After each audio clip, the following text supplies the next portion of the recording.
Hey everybody, I'm in the Scripps College equipment room where shelves loaded with equipment can do all kinds of different video production tasks.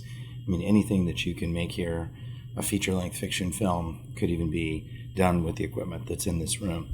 But today we're going to be talking about video accessories that are pretty small in nature. A lot of us will be shooting on our phones throughout this course, and we're making the most of consumer-grade video equipment, but we're trying to professionalize it a little bit. So if I just had my phone here and I'm out shooting video,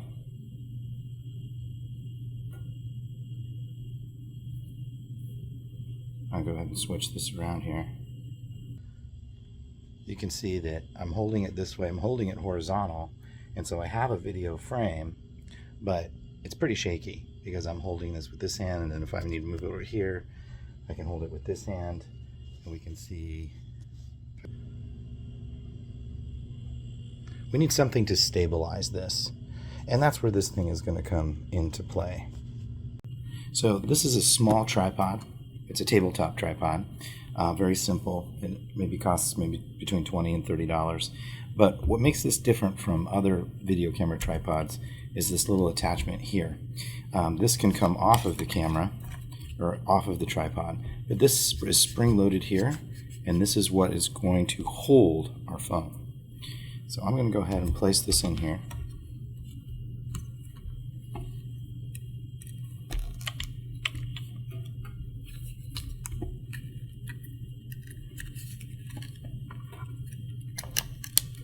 Now when I go into my camera,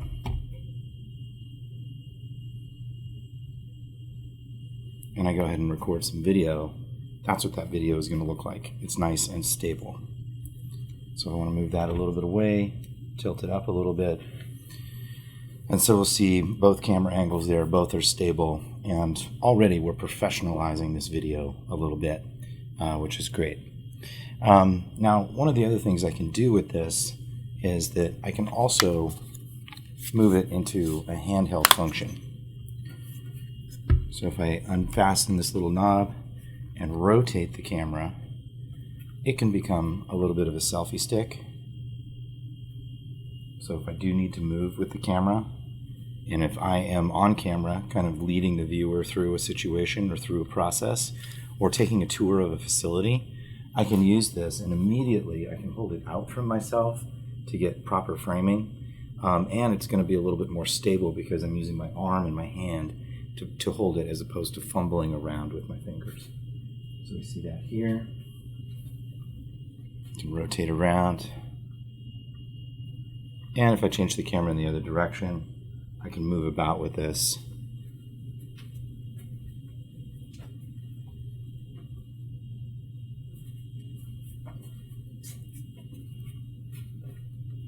Getting much more stable shots just with this simple handheld device.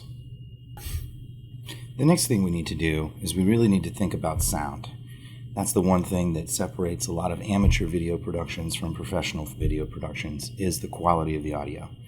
Quality of the audio is probably and sometimes more important than the quality of the video. Audiences are much more forgiving of a shaky camera or something that's misframed, but when the sound isn't right, it's got too much noise in it, or it's too loud, or it's too quiet and you can't hear, that becomes more of a distraction for the audience than anything else. So I have a couple of devices here that we're going to use to enhance our audio.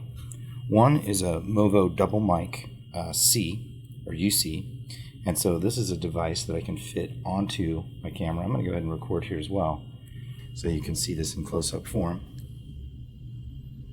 So it's got two microphones, one on each side, and I can have it so that both are recording. So if I want some sort of stereo signal, or I can record just with the front mic or with the rear mic. Right now I'm going to have it set to the front mic. It also has a gain here, so I can up its sensitivity. It also has a little headphone jack as well, so I can hear the audio that's coming through. And then start recording again. And you should be able to immediately hear the difference between the audio from the phone and the audio from the mic. And we'll go ahead and demonstrate that again. Here's an audio test just with the phone audio. You can hear it's recording okay. I'm in somewhat of a quiet space here. I've got a refrigerator running. I've got some air ventilation. But there's not a whole lot of other sounds in here, but then we'll hear the difference.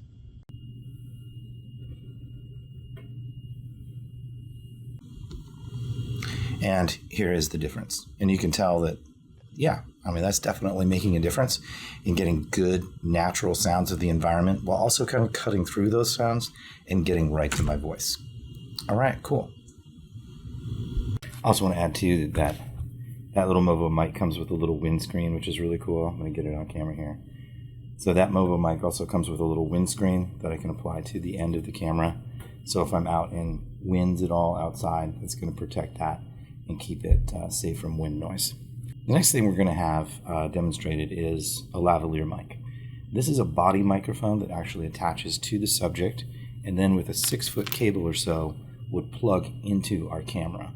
This is really going to up our game in terms of interview audio. So not only do I need to have a mic that cuts through those sounds, I can place the mic right at the person, giving me excellent presence without a whole lot of distraction from the environmental sounds around that person. So let's check it out with the difference. Right now, this phone is just recording normal audio, so we can get a sense of what that would sound like. Test 1, 2, 3. I'm here giving this little demonstration here in the Scripps College equipment room, blah, blah, blah.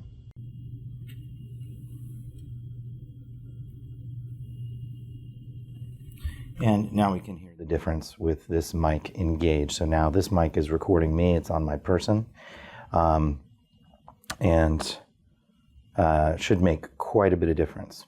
Now, one warning with using body mics is that if I put it under my clothing or if I rub up against this in any way, I'll try to do it lightly so it doesn't damage it, or if I'm manipulating or playing with the cable, you should be able to hear those sounds, and those are unwanted sounds. So if you have kind of a fidgety interview person and they're playing with it, you might need to route the cable under the clothing and have it come out the side. And it's all dependent on the one that you buy having an appropriate amount of cable length here. As you can see, I have about 6 feet, which means that I can safely reach the person at about this distance without stretching it too thin and risk pulling it out of the phone. All right, so just to recap here, we've got a tripod and a handheld device for about $20 to $30. We've got our Movo mic here, which is probably the most expensive. This is around $60. You can find cheaper models out there. And then as well, our lavalier mic, which was $18. I'll put all of these links on our Blackboard site, and they make them for Android as well as Lightning connections for iPhone. So we shouldn't have any trouble finding the right one so that you can take your phone and professionalize it for video production.